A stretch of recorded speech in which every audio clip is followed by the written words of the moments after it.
pessoal, tudo bem com vocês? Aqui é o Carlos Ribeiro mais uma vez. Bem-vindos a mais um episódio do Sensixcast. Nesse episódio a gente está num local um pouquinho diferente hoje. Nós viemos a Piracicaba, na sede de uma empresa que eu admiro bastante, que é a AgroAdvance. E o nosso convidado de hoje vai ter bastante coisa para falar sobre educação no agronegócio e os desafios, desse setor tão importante da nossa economia. Bom, para apresentar primeiro o Fernando, O Fernando tem uma trajetória marcada pela inovação e construção de negócios no setor, fundador da Fest Agro, hoje parte do Grupo Nitro, tá? E também da Gênica Inovações Biotecnológicas, onde atua como sócio e presidente do Conselho de Administração. Desde 2022, entrou também como sócio da AgroAdvance, uma escola de negócios voltada para o agronegócio, onde atua como diretor executivo hoje. Com vasta experiência em empreendedorismo no agro, Fernando se destaca em impulsionar pessoas e empresas por meio da inovação e da gestão estratégica. Fala, cara. Obrigado aí pelo convite, cara, estar aqui com a gente hoje. Tamo junto, cara. Vamos falar um pouco, cara, do tema hoje vai ser educação, desafios e eu acho que você tem uma história muito legal de empreendedorismo no agronegócio. Muita gente aqui que está assistindo hoje com certeza conhece um pouco da tua história. Mas antes da gente falar disso, cara, fala um pouco de quem que é o Fernando Reis, da onde você veio, por que entrou no agronegócio. Legal. Eu tô no agro desde que nasci antes, Então, para todo mundo, primeiro, obrigado pelo convite, Carlos. É um prazer estar aqui. Sensix também, empresa que eu admiro bastante. Falamos hoje no almoço, Eu lembro desde os Vante pretinho ali, escrito Sensix, sempre soube que se tinha essa vocação para fazer coisa nova, coisa que ninguém estava fazendo. Então é uma honra falar aqui para vocês. Espero que eu consiga contribuir de algum jeito. Então eu sou originalmente daqui do estado de São Paulo, uma cidadezinha pequena do lado de Ribeirão Preto, chama Altinópolis. Legal. Uma cidade de 12 mil habitantes, 14 mil habitantes, bem pequenininha ali. Uma base muito forte da economia é agro, É a cafeicultura, cultura do café, e também cana.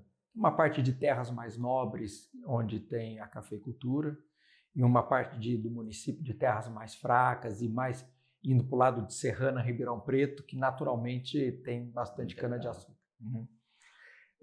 E eu sou filho de agrônomo. Meu pai é engenheiro agrônomo, então eu cresci acompanhando ele, visitando ele.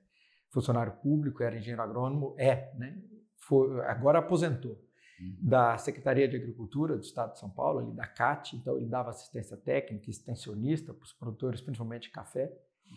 E eu, então, desde que nasci, tive contato com isso. Eu sou o mais novo de 4 irmãos, e dos 4, só eu que expressei, eu sou caçula, Eu expressei essa vocação e essa vontade de seguir caminho de agro, Meus outros irmãos e minha irmã não seguem esse caminho.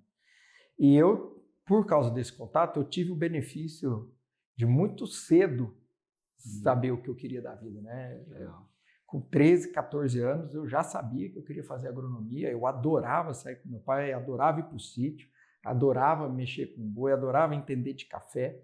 Então, estava muito claro para mim o que eu queria. Legal. E aí, vivi lá em Altinópolis até os 17 anos e depois vim morar aqui em Piracicaba, onde eu fiz agronomia. Fiquei aqui em Piracicaba. Estudei agronomia aqui em Exalc. Meu pai também. Meu pai é exalquiano também. E me formei, eu sou F 2003. Formei no final de 2003, então comecinho de 2004, fui para o Mato Grosso. Legal. Eu tinha na minha cabeça que eu queria ir para o Mato Grosso, queria ir para a fronteira, e eu falava para todo mundo que era para o Mato Grosso que eu queria ir. E aí consegui um trabalho na Stoller, fui ser RTV, vendedor da Stoller lá em Sorriso. Legal. E fiquei 2 anos na Stoller, depois eu troquei, fui para Produquímica, que hoje, depois virou Compass e hoje é ICL, também como vendedor, como RTV lá, fiquei 3 anos. Então, somando, eu trabalhei 5 anos para os outros. Legal. E tanto na Stoller quanto na Produquímica, eu segui o mesmo rito, assim, cara. Era um negócio engraçado que acontecia comigo. Eu entrava super motivado, trabalhava bem pra caramba, estava sempre na ponta das vendas e tudo. Dali a pouco eu começava a desentender com o meu chefe, eu queria fazer de um jeito, a empresa queria que eu fizesse de outro. E aí eu seguia num movimento de desmotivação. E aí tive um movimento desse de troca. Falei, não quero ficar aqui nessa mais. Mudei. Aí entrei na super motivado, coisa, e também vendendo bem, visitando. Aí começa, tem que fazer isso. E eu não queria fazer daquele jeito. E aí começava também a desmotivar. E aí minha performance nas companhias caía, eu não era consistente. Assim. E eu falava, caramba, mas daí se eu sair dessa aqui e ir para uma outra, vai acontecer a mesma coisa. Eu acho que eu não sirvo para trabalhar para os outros. Legal. Acho que tive essa clareza, assim, e foi uma coisa boa que aconteceu. E aí eu decidi montar a minha. Eu falei, cara, em vez de eu fazer isso, eu monto a minha. Capaz que eu tenho que dar certo comigo mesmo, né? E aí montei em Rondonópolis, era no mesmo setor que eu já tinha trabalhado, que eu me preparei, estudei a vida inteira. Eu aqui na Exalc, desde o 2º ano de escola, eu fui estagiário do professor Witt. Trabalhando, famoso, né? Trabalhando com... tem o grupo dele ali, é o GAP, né? Então eu fui parte do GAP.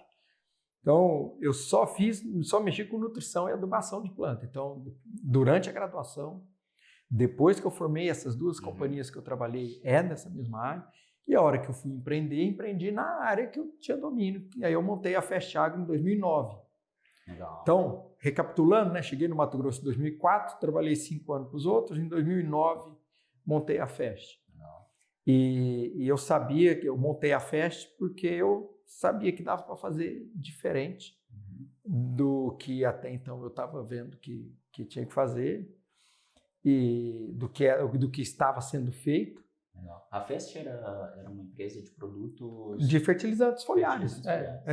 A turma chama fertilizantes especiais hoje em dia, mas todo mundo conhece por fertilizantes foliares. E fiquei 10 anos à frente da Fest. E no final de 2019 eu fiz negócio com a Nitro, né? Primeiro ela investiu na Fest. E aí no comecinho de 20 a gente entendeu que era melhor incorporar. Legal. E aí a Nitro comprou a Fest, né? E eu fiz um acordo com a Nitro que eu permaneço, de certa forma, sócio deles até agora, o final de 26. Legal. Né? Agora, eu acho que uma parte que eu não passei, que é bom recapitular na minha história, eu sou filho de, como eu disse, funcionários públicos. Meu pai é engenheiro agrônomo da Secretaria de Agricultura do Estado, e a minha mãe, professora, alfabetizadora, funcionária do município de Altinópolis. Então, e eu falei, pô, mas como é que você virou empreendedor, né?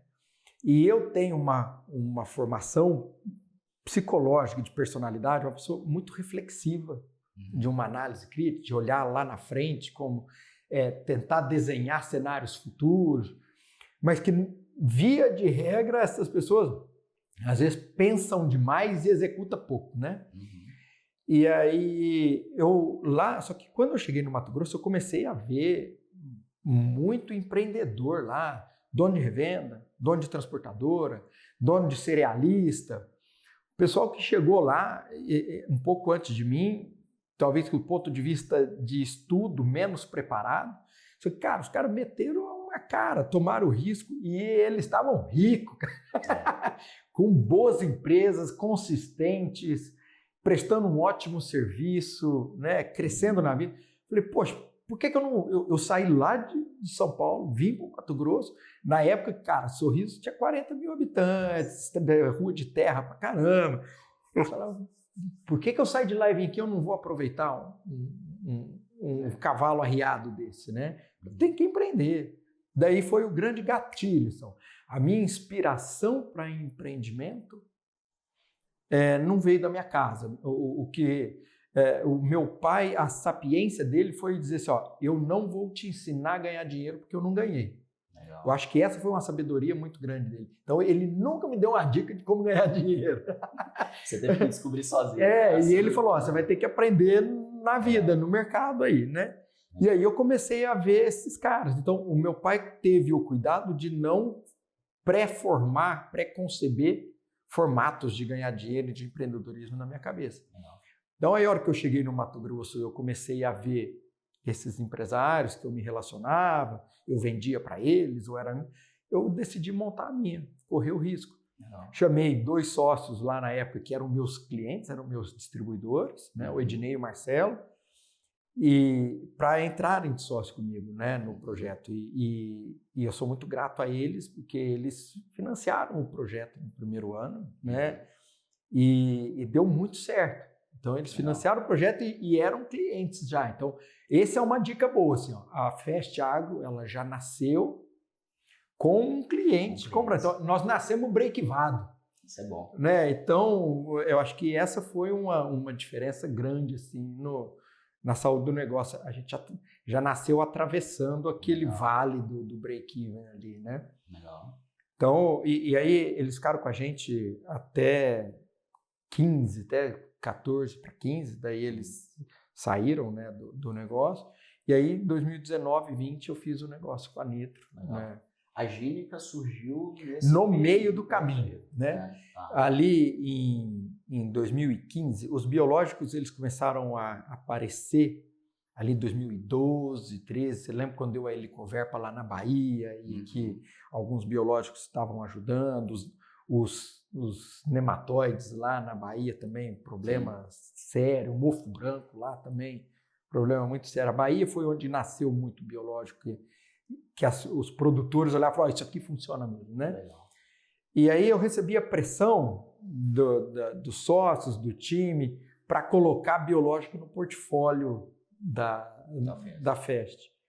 E eu resisti, cara, por 2, 3 anos, porque eu achava que aquilo ia gerar o que a gente chama de efeito distração, né? Desfocar do core do negócio. Só que daí, como eu fui mergulhando mais para estudar e não falar um não de cara e ser teimoso, sabe?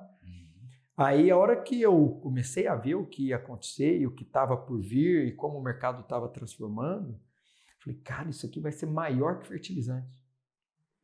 Falei, mas então, isso aqui não tem que ser um portfólio complementar, tem que montar uma empresa disso aqui, tem potencial para ser empresa, não compor portfólio.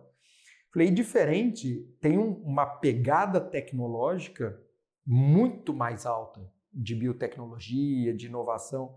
Falei, se eu montar isso aqui em Rondonópolis, vai ficar capenga. Porque Rondonópolis não tem uma base científica forte, né, cara? Falei, isso aqui só vai dar certo lá em Piracicaba. Legal. Né? E aí montamos a Gênica aqui em 2015. Né? E, cara, foi um tiro muito certeiro a decisão de montar negócio separado e montar aqui em Piracicaba. Aqui estava começando o ecossistema, né? Eu lembro que a Gênica, no primeiro ano que criou-se o conceito do AgTech Valley, né? Tinha um adesivo. Sim. E aí o Carioca, que estava da Exalctech idealizando isso, me ligou e falou, cara, entra no ecossistema, precisamos dar força para isso. Eu peguei, né? Falei, não, vamos entrar, pode pôr a Gênica aí. Pegamos os adesivos, né? Então a gente fazia parte do ecossistema do AgTech Valley. E eu peguei, cara, no começo, muito para dar uma força, sabe? Legal. Eu não era crente de que isso ia virar um negócio que virou. E, cara, como transformou o ecossistema, óbvio, você viu o quanto foi certeira a decisão de ter vindo e o quanto esse pessoal, por exemplo, o Carioca aqui, fazendo o mérito dele também. Carioca é o apelido dele lá de escola, né? Foi a criação disso e desse ecossistema que, por exemplo, em 2017, 2 anos só depois de eu ter fundado a Gênica, a SP Ventures apareceu e investiu na Gênica. Legal. Né? Que foi meu primeiro contato com o mercado de capitais, com fundos, entrar de sócio aqui. Nossa, né? Eu até estava comentando contigo em 2017, foi quando a gente também estava começando a Sensix também, né, Fernando? E você comentou agora do AgTech Valley, e foi em 2017 que eu conheci o Tomé. A gente até teve um episódio aqui com o Tomé também no C6Cast. E era o comecinho, AgTech Valley, falando de AgTech Garage, né? Ele tinha um coworking lá no centro. Era verdade, o Tomé fica lá no centro. Onde é o Garage aqui? Eu lembro que eu montei a Gênica no Parque Tecnológico, um daqueles box pequenininhos, sabe? A Gênica começou ali. Legal. Na frente, onde é o Garage, era uma concessionária Hyundai. Eu olhar, só tinha HB20. E aqui meio que virou um bairro do AgTech, né? E não tinha nada, tinha o Parque Tecnológico, não tinha o PSEG ali, não tinha a gente aqui, né? Não tinha nada disso. E aí transformou. Então a Gênica veio ali, fundada em 2015, 17 entrou a SP Ventures, 2020 a Nitro, que me comprou a Fest, também entrou de sócia na Gênica. Depois, em 2022, a Mosaic entrou de sócia nossa aqui na Gênica. Legal. Em 2024 entrou a Mitsubishi, né? E junto, né, de followers, mais o Banco do Brasil. E a Rise, que é uma outra gestora. Então, é uma trajetória muito bem sucedida na Gênica. É importante eu falar lá, eu sou fundador, presidente do conselho, estive parcialmente à frente até 2017, meio de 18, até entrar o Galac, né, que é o Marcos Peteance. É um cara bom para você entrevistar também. Legal. E ele entrou de sócio e CEO da Gênica e toda essa parte, tudo isso que aconteceu, essa trajetória super vitoriosa da Gênica, liderada por ele. Né? Que legal.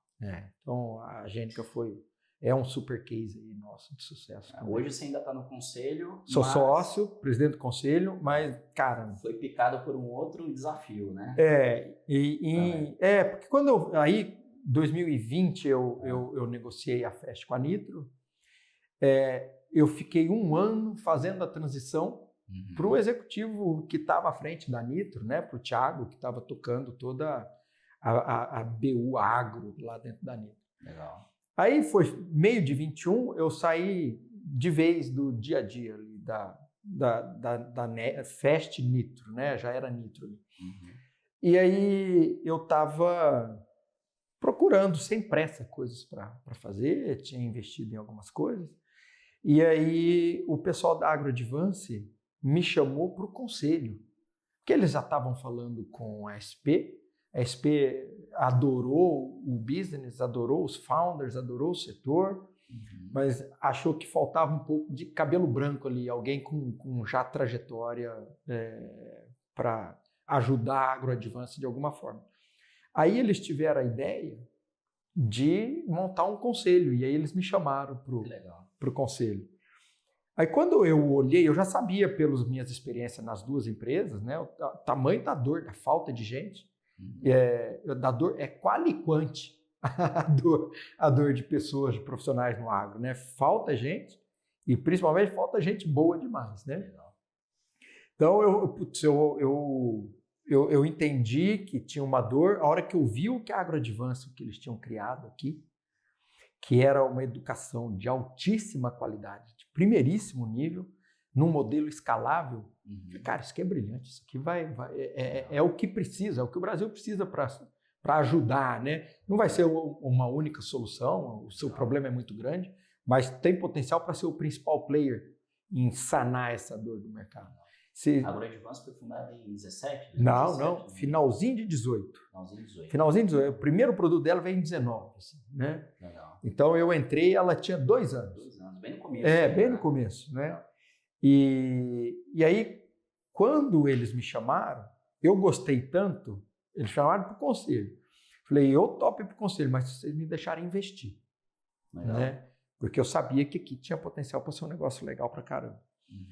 E nesse ínterim, como eu estava em transição, né, eu estava parado ali, a SP me chamou para o comitê de pipe deles. Então, toda segunda-feira a gente olhava ali as startups que estavam pleiteando algum tipo de investimento. Passado 60 dias, apareceu o AgroAdvance lá, né, cara? E aí eu falei... No pipe da SP. No pipe da SP. Eles voltaram a falar com a SP. Legal. E aí, a hora que eu vi a AgroAdvance, eu falei, pô, tô falando com eles. Adorei o business, adorei os founders, adorei o setor, o tamanho da dor, e eu vou investir na física. Legal. Aí a SP falou, pô, a gente, mesma coisa, adoramos o business, adoramos os founders. Então, o tripé parava de pé, o tamanho da dor, a qualidade dos founders, a qualidade do business. Legal. E ele falou, e agora, se você entrar para a operação lá, mas não só de conselheiro, se entrar para o dia a dia lá, cara, nós pô, estamos compradaço com o negócio, a gente entra junto. A ESP entrou também. Legal. E a Baraúna, que hoje é a Arar, tá? A gestora mudou, não é mais Baraúna, é a Arar Capital. Uhum. A Arar pegou na pessoa do Paulinho, que é o sócio fundador da Arar. Ele me conhece, viu a gente com a SP falando do business. Ele falou, pô, abre um espacinho para mim, cara, que eu tenho vontade de entrar com vocês nisso. Uhum. E aí ele entrou junto também. Então, o primeiro movimento fomos nós três. Legal. Eles são sócios na Nitro também, né? A Baraúna. Que na verdade os acionistas da Nitro são os principais cotistas ali dos fundos que são geridos pela Arar, e eles são sócios da gestora também. Né? Que legal, cara. Cara, e assim, o setor educacional você comentou um pouco que é um desafio gigantesco quando a gente fala de agronegócio. A gente tem instituições aí, você mesmo foi um cara que foi formado na Exalc, que Sim. é uma das faculdades mais antigas, né, do Brasil de agronomia, e, né, óbvio que está se reinventando o tempo inteiro, né? Você próprio comentou da Exaltec, que é um negócio que nasceu nesse vale aqui do Piracicaba, mas a gente entende que o agronegócio é muito dinâmico. Toda hora está surgindo coisa nova. Os próprios biológicos, que foi um negócio... Sim. Nós estamos falando aqui de 15 anos... Nós que estamos tendo que ensinar o mercado. Exato. Nós, eu falo, a AgroAdvance, algumas outras escolas privadas e a própria indústria, a iniciativa privada. Exato. Então, existem vários desafios, várias novidades que, pô, como é que isso vai chegar na ponta para o produtor, como é que isso vai ser aplicado de maneira assertiva. Eu sou do setor de agricultura digital, agricultura de decisão. É um negócio mais novo ainda, né? A gente está falando de um mercado que tem 10 anos, que está começando realmente a se maturar e sendo aplicado de fato no agronegócio, né? E educação não é diferente, né? Eu acho que não só o conhecimento ele é novo, tem novos conhecimentos que estão se criando, como também as metodologias, né? Então, poxa, será que precisa mesmo ir agora para uma sala de aula, fazer 5 anos de um curso para aprender alguma coisa específica? Tudo bem que a gente tem as graduações que ainda são a base, né? Assim, ó, a gente não vai escapar das graduações, assim, Carlos. Ela é a base de tudo. Uhum. As pessoas... Eu tenho algumas críticas quanto às visões super futurísticas e progressistas de que, cara, daqui a pouco ninguém vai fazer graduação mais. Uhum. Não, cara, tem uma importância gigante em um período de graduação que ele vai muito além de simplesmente absorver conteúdos técnicos agronômicos, né? Com certeza. Tem toda uma experiência de se passar por uma graduação que é muito importante para o indivíduo. Então, essa não vai sair de cena. A questão é como que a gente evolui a graduação, né? Então, eu acho que assim, o cenário como era de educação no Brasil, né? E acho que no mundo, mas aqui, vou tratar desse ambiente nosso aqui.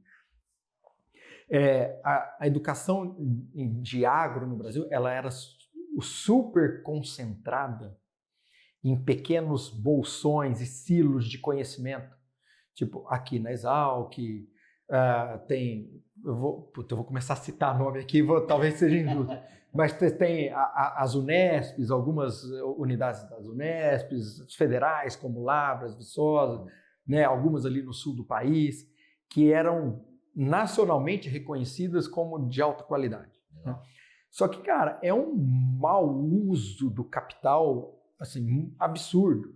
Né? Você pegar... Exalc tem 1.000 hectares dentro de Piracicaba, com um custo e uma despesa absurda. Assim, você conhecer a folha de pagamento da Exalc, o custo de manutenção desses 1.000 e poucos hectares, né? Para formar, entram 200 agrônomos, engenheiro agrônomo. Forma 160, 170. Sim, isso não vai parar de pé nunca. Né? E um modelo que está concentrado aqui em Piracicaba. O que me chamou muito a atenção, assim, brilhou o olho da AgroAdvance, é ter esse modelo de altíssima qualidade, professores tão bons quanto, vários outros que estão na vanguarda do conhecimento, de institutos de pesquisa, grandes consultores que estão sempre pegando tudo que tem de mais novo lá no campo, muitas vezes eles estão na frente da universidade, né, por vídeo de conhecimento, então a gente chama eles para dar aula, a gente tem essa versatilidade como escola. E a gente tem um modelo que a gente leva esse conhecimento para o Brasil inteiro. Cara, nós estamos em absolutamente 27 estados desse país, e mais 9 países fora o Brasil, que a gente nunca fez propaganda fora para crescer lá. É que como o Brasil é referência, pessoas de outros países, aqui da América Latina, da África, ali, Angola, que fala a língua portuguesa, alguns australianos que gostam, por exemplo, da agricultura canavieira do país, do Brasil, é referência. Com certeza. Cara, eles vêm e compram nossos cursos. Entra ali, vai e compra. Então, quer uma prova maior do que esse modelo é escalável? A gente nunca procurou vender lá para fora e vendemos. Interessante. Então, é isso que chama a atenção. E aí, o desafio, que você tinha perguntado dos desafios, algumas coisas na agricultura, você não vai escapar da presencialidade. Então, como é que você tem um modelo que você mistura? Parte você consegue sim do modelo digital, online, levar esse conhecimento de alta qualidade para tudo que é lugar. E como é que você mixa um pouco de algumas experiências que, cara, obrigatoriamente você precisa ir lá no campo ver, né? Você precisa encontrar a turma para ver. E é esse o caminho que a gente está fazendo, né? Uma boa parte dos nossos cursos você tem online e a gente tem aumentado cada vez mais algum tipo de experiência presencial. Mas eu vou aproveitar para quebrar uma barreira também aqui, que tem muita gente que critica muito, fala, o ensino é EAD, a agronomia é EAD. O EAD, conforme ele estava até então, cara, estava muito solto, assim, e realmente você tinha níveis de qualidade muito baixos, né? Agora, se você parar para pensar, na regra, assim, mesmo no EAD, você precisa de 30% de presencialidade da carga horária. 30% precisa ser presencial. Pega e lembra, você é mecatrônico, né? Mas eu vou aqui lembrar da minha graduação, se do tempo que eu fiz graduação, se 30% eu estava no campo ou dentro do laboratório. Eu tô para te falar que era no máximo 30%. O resto eu estava dentro de uma sala. Né? Então, só ter cuidado que um EAD bem feito ou o sistema semipresencial, acho que a gente tem que... A AgroAdvance vai se posicionar no semipresencial. O que dá para a gente fazer com altíssima qualidade online, nós vamos fazer. O que não der, a gente vai levar para alguma experiência de presencialidade de alta qualidade. Legal. E vocês se posicionam na AgroAdvance também como uma escola de negócios, né? Escola de negócios agro. Porque a gente é abrangente. A gente começou aqui, a AgroAdvance, muito como técnicas agronômicas mesmo. Então, nutrição de plantas, adubação e nutrição e adubação da soja e do milho, nutrição e adubação da cana-de-açúcar, controle fitossanitário. E aí, quando a gente entrou aqui e investiu, a gente falou, cara, o que mais que dá para fazer? Senão você começa a limitar portfólio, você limita teto de faturamento. Né? E aí nós falamos, não, cara, vamos ampliar. Você tem um mundo de assuntos de business e de negócio que a gente tem autoridade para falar. Eu vim do mundo de negócio, sou empreendedor, eu posso falar de negócio tão bem ou melhor que muita gente aqui, né? Então eu falei, não, vamos para esse mundo, vamos entrar nessa linha também. Então a gente também entrou em todos os MBAs, temos um portfólio hoje completíssimo de MBAs agro. Então a gente falou, como que é a melhor forma de chamar? Escola de Negócios Agro. Porque fala de business, mas também fala de parte agronômica. A parte agronômica não deixa de ser um negócio agro. Né? A forma como você decide adubar, a forma como você decide controlar pragas e doenças, não deixa de ser um negócio. Então, é escola de negócios agro. Que legal, cara. Hoje, se a gente for falar em números, Fernando, assim, o que a AgroAdvance já conseguiu alcançar em termos de alunos, cursos? Você falou, por exemplo, dos 27 estados e 9 países, né? Já é um baita número de pressão. Né? Ó, para você ver a questão da diferença de escala, né?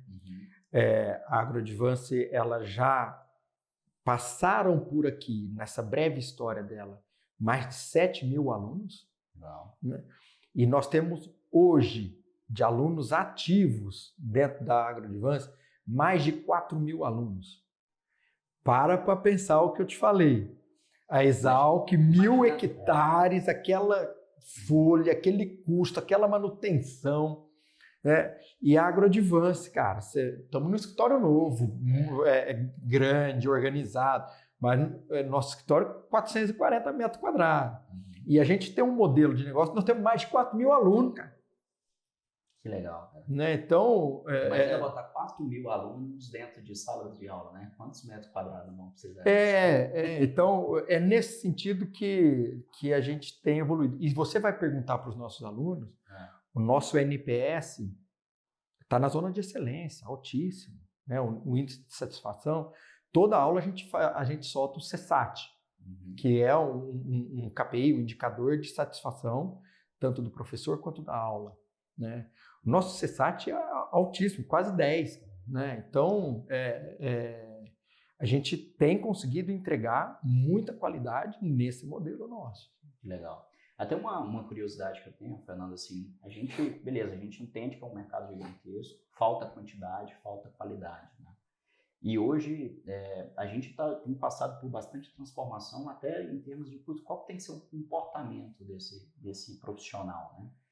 Ele tem que se atualizar com que frequência, né? Então, qual que é o perfil dos alunos que normalmente procuram vocês? Normalmente são caras que, é o agrônomo que quer se atualizar, ou é o profissional que já está trabalhando dentro de uma multinacional, dentro de uma revenda, que quer saber mais especificamente de um assunto, ou é uma pessoa que nem trabalha no agro, mas quer começar a entrar dentro do mercado do agronegócio? Quais são as nuances que a gente tem aí em termos de profissionais? Não dá para colocar todo mundo num balaio. A gente tem muitos ICPs, né? Que a gente tem muitos perfis de alunos distintos aqui, né? Então, não dá nem para setar qual que é o comportamento ideal aí de um profissional, porque tem, dependendo da profissão ou do cargo que ele exerce. Técnico, outro cara muito então, por exemplo, até o ano passado, final do ano passado, 40% da nossa base de alunos eram produtores rurais. Produtores, cara. E a gente até fala isso quando a gente tem cursos, né, universidades corporativas, B2B, que a gente vai falar com os profissionais das empresas, de insumos principalmente. A gente fala, olha pessoal, um sinal aqui que vocês precisam estudar mais. O produtor está estudando mais do que o engenheiro agrônomo e o profissional das indústrias. Interessante. Então, você imagina, 40% da nossa base é produtor que quer melhorar, quer aprender mais. Né? Então, a vida dos profissionais das indústrias que atendem aos produtores, ela está cada vez mais difícil. Porque o produtor está cada vez mais conhecedor do que ele precisa. E o produtor, ele pega tanto assuntos agronômicos, quanto também a parte de business. A gente tem um MBA aqui que vai muito bem, que é Gestão de Propriedades Agrícolas. Né? Ele é quase que essencialmente para produtor. Né? E aí, agora que a gente lançou os MBAs mais de marketing e vendas, gestão de times comerciais, agora tem aumentado um pouco o público de profissionais já formados, engenheiros agrônomos, que ocupam algumas posições nas indústrias. Que legal, cara. Nas indústrias de insumos, principalmente. Então, é bem variado, né? A gente vai falar do produtor, do cara que já trabalha na indústria, de um cara que está mexendo com agro, do consultor. Consultor representa quase 10% da nossa base de alunos aqui também, né? Está sempre buscando alguma coisa. E a gente tem alguns entrantes de agro. Por exemplo, a gente tem um curso de Data Science. Né? Ali, um pouquinho mais da metade dos alunos de Data Sciences são pessoas que já trabalham com ciência de dados fora do agro e querem entrar no agro. Então, deixa eu estudar um pouco de data para agro. Legal. Né? E aí eles procuram. Eu acho que o agronegócio tem tido cada vez mais um marketing positivo de ser um negócio, né? Um setor muito próspero. Né? Então, a gente vê gente lá, que você falou, quando você me falou esse dado, eu fiquei até chocado. O cara tá lá em São Paulo, na selva de pedra, programando, falando de ciência de dados, fala, cara, estou aqui nesse setor e eu quero ir para o agronegócio, o que dá para eu fazer? Quando tem uma oportunidade de conectar tecnologia com o agronegócio, igual a AgroAdvance está fazendo, eu acho que é uma oportunidade fantástica para vocês. E você sabe que nesse produto a gente tem alguns desafios, né? Porque metade é gente já de dados, mas que não está no agro. A outra metade é gente que já está no agro e quer saber de dados. São dois perfis distintos, assim. Por isso que dá uns choques. Eu imagino. Então a gente talvez tenha que mexer nisso. As matérias de programação, você vai ter metade da turma que está, não, isso aí eu já sei, mas o cara do agro batendo cabeça e o inverso também. Que interessante. E o que você vê de futuro, cara? O que você acha que ainda é um desafio, assim, Fernanda? Eu achei até interessante essa questão que você trouxe quando foi fundar a Gênica. Tô aqui no Mato Grosso e eu preciso de ciência, de conhecimento, de pessoas que entendam, né? E aí isso acabou te estimulando lá em 2015 a vir para Piracicaba justamente por esse conhecimento presencial que tinha aqui, né? E a gente entende, né, que hoje, óbvio, está muito mais fácil, porque com a internet o cara que está lá em Sinop ou está lá em Sapezal, abre o computador, acessa e está assistindo uma aula da AgroAdvance, né? Então, antes você tinha que viajar, ou às vezes, eventualmente, até mudar de cidade. Pô, fiz meu MBA na GV, eu tinha que viajar uma vez por mês, eu saía de Sorriso e ia a Cuiabá, passar o final de semana lá. Pois então. E aí tem custo, né? Hoje é muito mais acessível, né? Você online. Como é que você está vendo hoje esse movimento? Assim, realmente é uma tendência, o EAD está cada vez mais forte, é uma tendência a ter cursos cada vez mais, com cargas um pouco menores e mais divididos, né? Tipo assim, vamos fazer um curso de 1 ano específico sobre isso. Beleza, o cara vai lá, tem uma carga um pouco menor, porque ele consegue conciliar trabalho, fazenda, etc. Ou realmente a gente ainda está a passos ainda devagarzinhos, até por causa de regulação, tem uma série de desafios aqui. O que é o... Putz, eu vou ter que responder isso de maneira generalizada, e toda vez que você generaliza, você deixa coisa para trás, ou você é injusto com algumas coisas. Né? Com certeza. A gente observa isso. Nos regulamentados, as pessoas querem, por exemplo, um MBA. A gente lançou um primeiro MBA com 18 meses de duração. Uhum. E uma das maiores críticas, a gente mede tudo aqui. A gente é meio obsessivo por dados, tem todas as coisas. E a gente estuda muito motivos de perda. Uhum. Né? Por que não fechou? O lead foi até a reunião, gostou de tudo, e por que ele não fechou? Tinha uma resistência ao período de duração, assim, sabe? Não, eu queria algo... E às vezes ele não responde claramente que, não, eu não quero 18 meses, eu quero de 12. Ele não responde isso. Uhum. Mas, a hora que você vai na entrelinha, você entende que ele estava querendo algo mais curto, né? Uhum. E aí a gente começou a adaptar os nossos MBAs, porque o primeiro a gente quis fazer padrão Ivy League, assim, tinha 520 ou 540 horas de MBA. Eu falei, não, cara, vamos compactar isso, vamos trazer para os padrões nacionais e a gente garante que tenha conteúdos extraordinários, super relevantes, que vai fazer diferença na vida do aluno, mas que ele, em 1 ano, em 12 meses, ele consiga fazer isso. Cara, a mudança foi... Então, a gente entende que, mesmo na educação regulamentada, ele quer uma pós-graduação, ele quer um MBA de no máximo 1 ano. Assim. O cara não vai pensar, putz, ficar 1 ano e meio. A gente nota essa... A sociedade está um pouco mais ansiosa, mais curto-prazista, né? Então, eu vejo isso. Assim. Tanto o sucesso também das imersões aí, Brasil afora, né? Você tem visto aí algumas escolas fazem imersões de 2, 3 dias. A pessoa sai de onde está, vai para São Paulo, se fecha lá numa sala, paga uma fábula.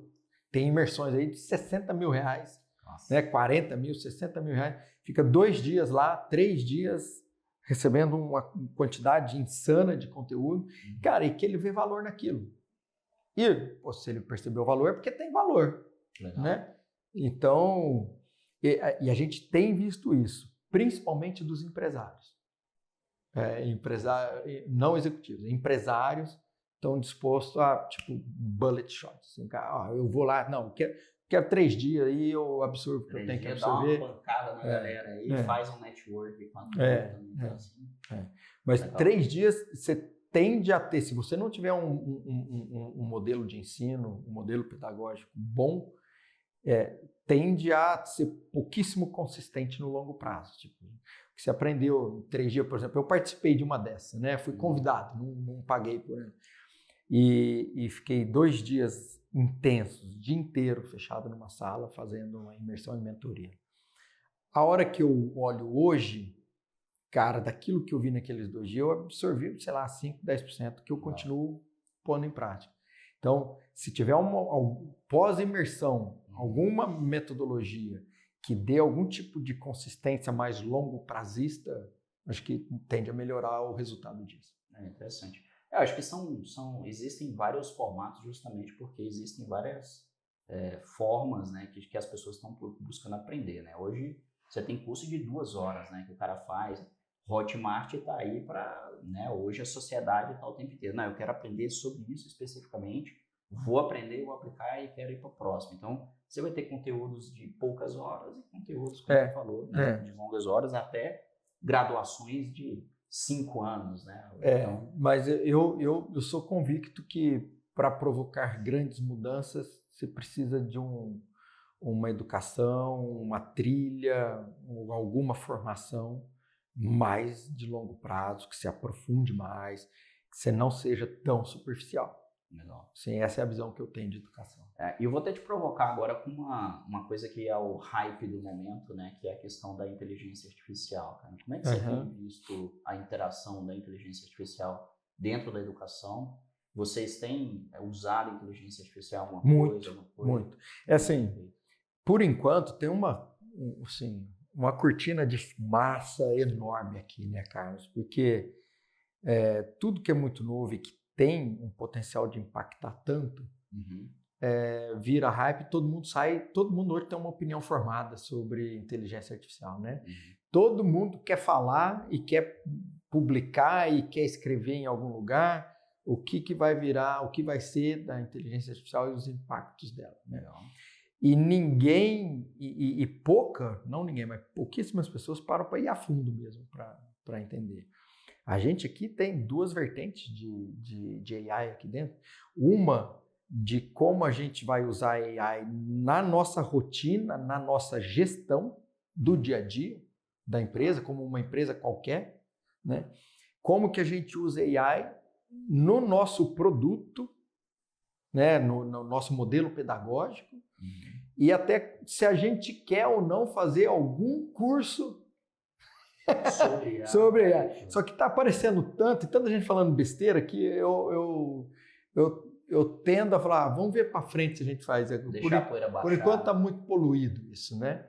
E a gente tem atendido algumas demandas B2B de empresas que pedem, como a gente está bom em AI, pedem para a gente treinar e entregar uma AI pronta para a área agronômica das companhias. Que legal. Então está dando para produtizar também. Então vocês têm uma equipe também de data science que produz? Tem todo um time de inteligência aqui, de AI trabalhando. Cara, porque eu acredito que a inteligência artificial no longo prazo é uma das que...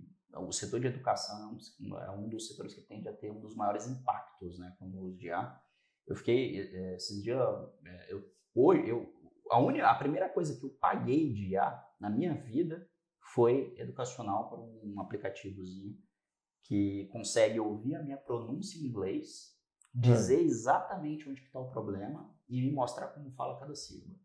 E aí eu ficava pensando, cara, se eu fosse fazer um curso que seja presencial ou online ou Meet ao vivo com o professor, eu acho que dificilmente ele conseguiria ter esse nível de detalhamento da pronúncia, né? Então, isso aí foi uma experiência que eu tive, que eu achei sensacional.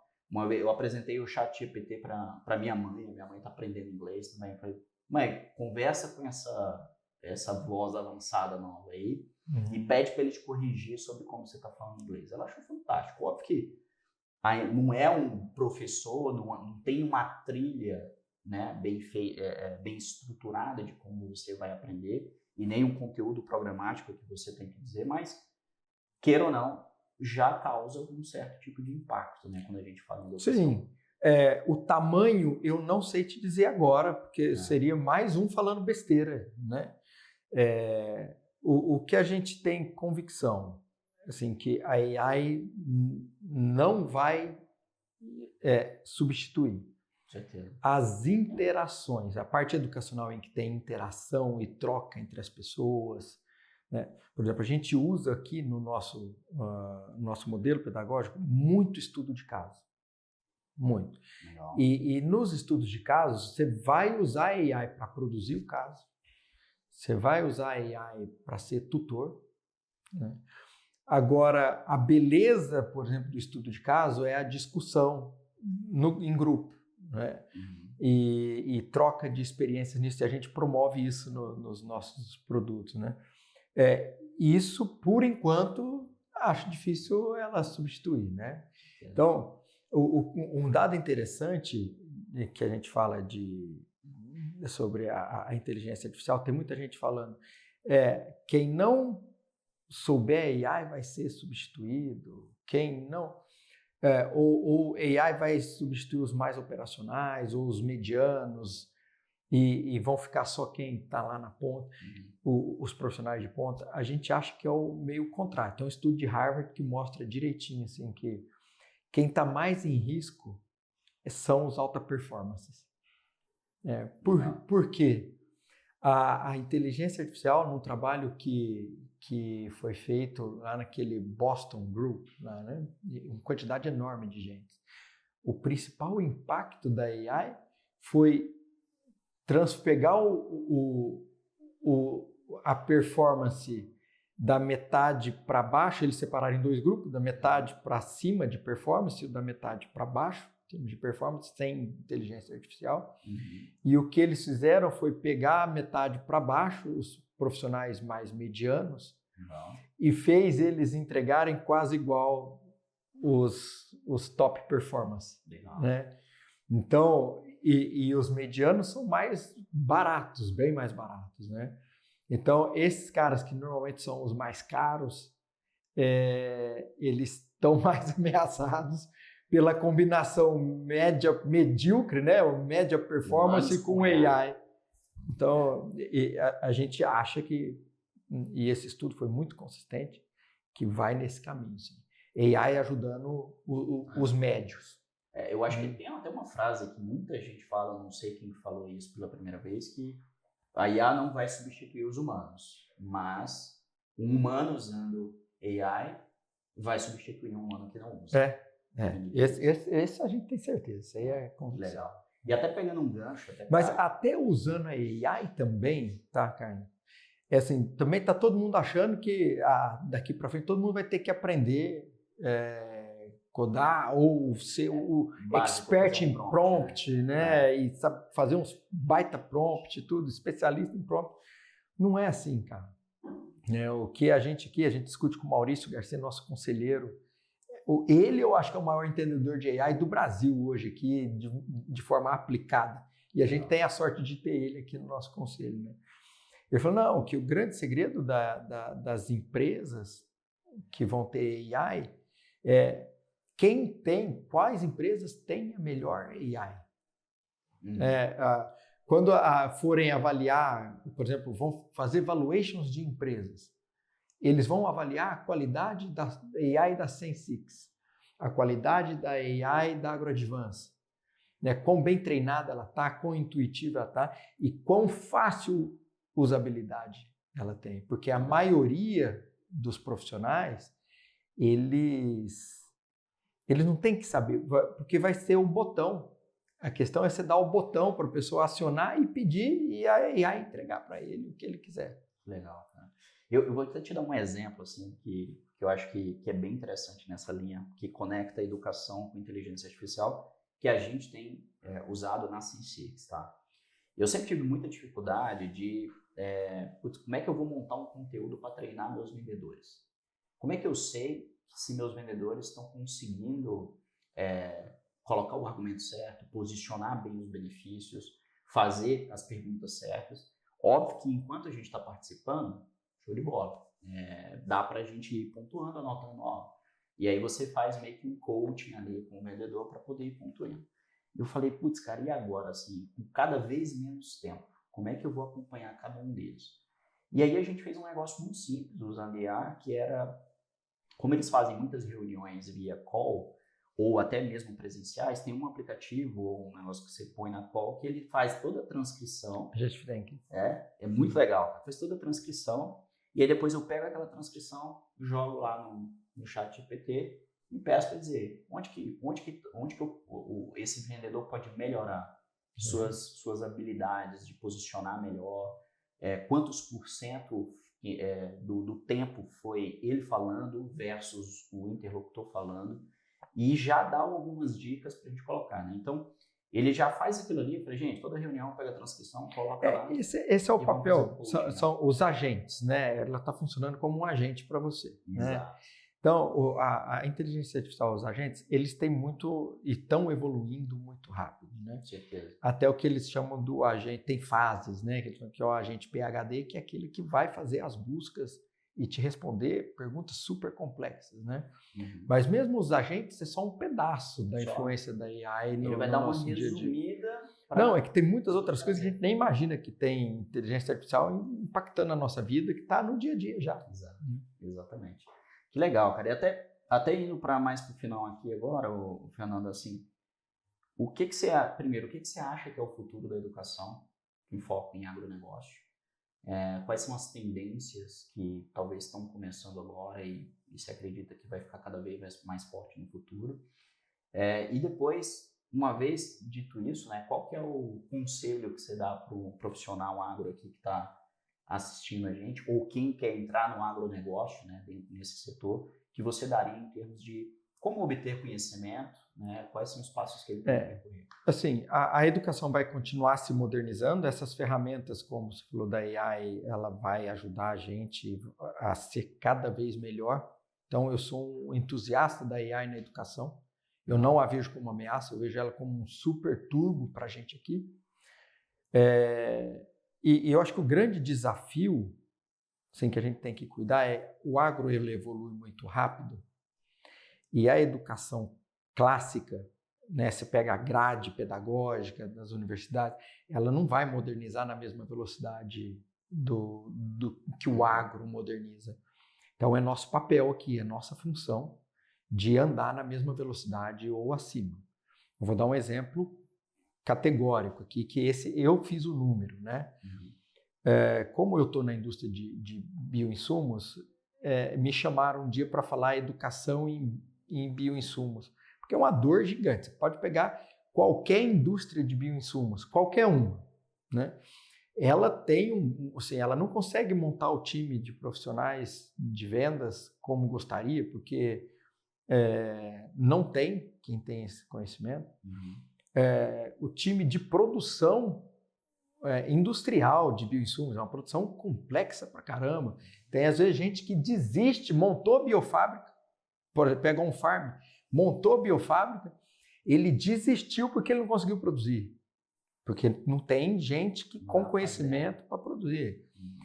E aí, então, é um setor que cresceu muito, o agro puxou isso, e aí todas as indústrias cresceram. Então, tem uma dor latente. E aí, a hora que você pega, que eles mostram para onde vai o mercado de bio até 2030, tem esse gráfico aí, aquela IHS Markit lá lançou, e tem vários outros estudos aí, né, que fala onde vai estar o mercado de bioinsumos até 2030. Você faz uma continha básica de padeiro, eu fiz, sem sofisticar muito. A quantidade de profissionais que tem hoje para esse tamanho de mercado e para aquele tamanho de mercado, quantos profissionais, eu fiz só a indústria de insumos, de bioinsumos, precisa. Porque eles estão falando que vai estar em 2030, nós vamos precisar de mais 32 mil profissionais empregados nas indústrias de bioinsumos. Só no Brasil. No Brasil. Então, não tem onde, cara. Nós vamos ter que formar a AgroAdvance, a própria indústria. Então, o grande desafio é, cara, como é que a gente dá velocidade para esse monte de coisa nova. É verdade. Por exemplo, biotech, tem CRISPR, tem um monte de coisa vindo. Falei, cara, vamos ter que educar o mercado nisso. Agricultura digital. As pessoas têm que saber de data science. Né? Data science, um pedaço assim, dentro da agricultura de decisão, né? Que é o negócio da Sensix.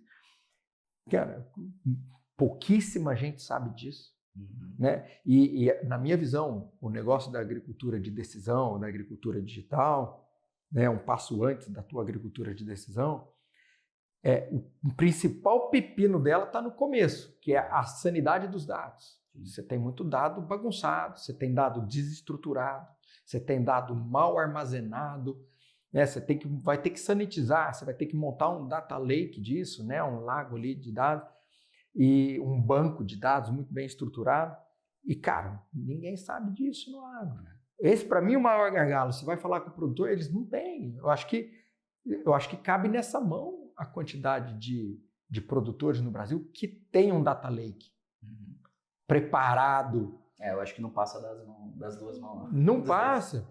Que vai estar preparado para uma agricultura de decisão com tudo entrelaçado, né, com um sistema integrador que pega tudo, que pega a parte financeira, que pega a parte técnica, que pega a parte agronômica, que pega a parte de operação ali de estoque, unifica isso, que pega clima. Cara, essas coisas não estão organizadas num lugar só. Né? Outro dia eu entrevistei no meu podcast lá o André Dias, e ele estava falando sobre a agricultura digital, que ele ainda não viu isso decolar da maneira que muitos esperavam quando lançaram o FieldView e outras coisas, a Granular, né, que pagaram uma fortuna lá. E aí, a hora que eu falei, cara, você não acha que pode estar na qualidade dos dados, ainda está muito desestruturado, muito mal colocado? Tudo bem, o produtor fez do jeito que ele dava ali, eu entendo ele. Mas, cara, daquele jeito ali vai ser muito difícil você estruturar isso. Então, nós vamos ter que ensinar. Nós vamos ter que ensinar ali o campo, o produtor, o consultor do produtor, como é que você estrutura esses dados aqui, porque daí você consegue fazer um negócio mais organizado. Legal. Existem macro tendências dentro do agronegócio, agricultura de decisão, bioinsumos, que realmente vão precisar de pessoas com conhecimento, né? Realmente, eu sempre falo, agricultura de decisão é processos, pessoas e tecnologia. A tecnologia deixa os processos mais eficientes e os processos deixam as pessoas mais eficientes. Só que sem pessoas, meu amigo, e sem processo, a tecnologia não vai longe. Então, eu acho que o desafio é muita inovação vindo. Por exemplo, a inteligência artificial, ela vai impactar fortemente o agro. Só que o que é o ponto, assim, que eu também não desespero?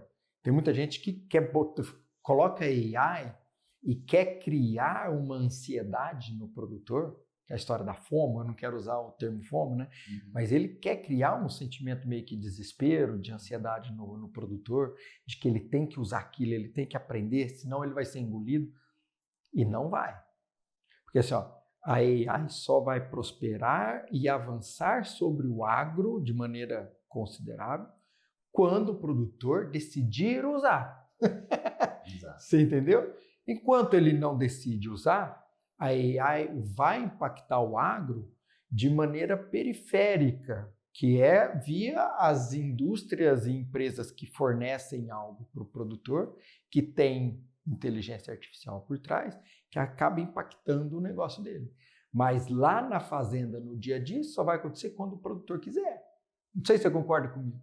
Né? Não, com certeza. E para isso tem alguns passos antes. Você precisa começar primeiro a tratar os dados dele, estruturar, porque daí a inteligência artificial vai funcionar a rigor. Porque senão vai funcionar mal e ele vai desacreditar do negócio. Né? Que já acontece com alguns, que é os 6 Ds da digitalização, é o D da decepção, é o segundo D, né, da digitalização de qualquer setor. Né?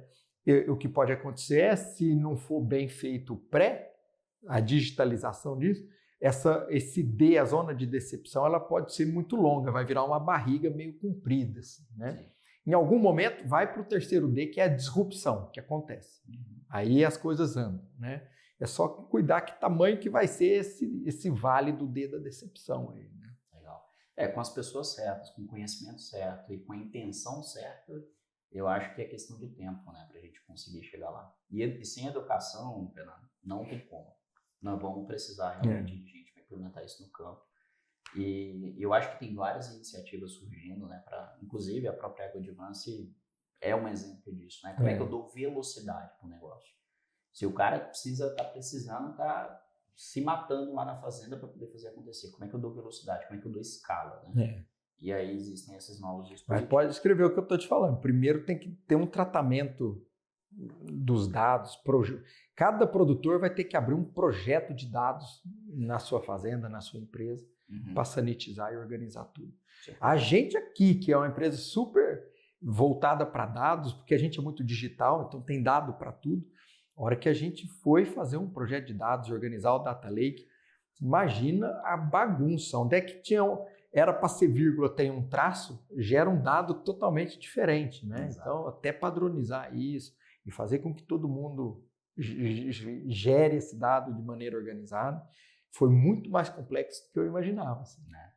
Mas uma hora chega. Acho vai. Tempo, devagarzinho, as coisas vão se ajeitando. E por último, Fernando, qual que é a mensagem que tu passa hoje para o profissional? Eu vou vender meu peixe, né? Claro, não, mas vender de maneira muito genuína. Tá? Qualquer profissional hoje, de qualquer setor, eu vou falar do agro, que é o que a gente está inserido, tá. Ele tem que se conscientizar e aceitar que assim, ele vai ter que estudar a vida inteira. O conceito da lifelong learning. É a vida inteira estudando. Porque como cada hora vem coisa nova, se você não se atualizar, eu digo que antes levava uma década para um profissional ficar obsoleto, se ele não estudasse mais nada. Na época do meu pai, por exemplo, às vezes podia passar 5 anos sem estudar. Você não estava muito obsoleto. Hoje, você ficar 5 anos, 3 anos, 2 anos sem estudar nada, cara, você vai ficar obsoleto. Sim. Porque as coisas estão virando numa velocidade muito grande. Então, põe na sua cabeça. Daqui para frente, você vai ter que estudar o resto da vida, senão você vai ficar para trás. Que legal.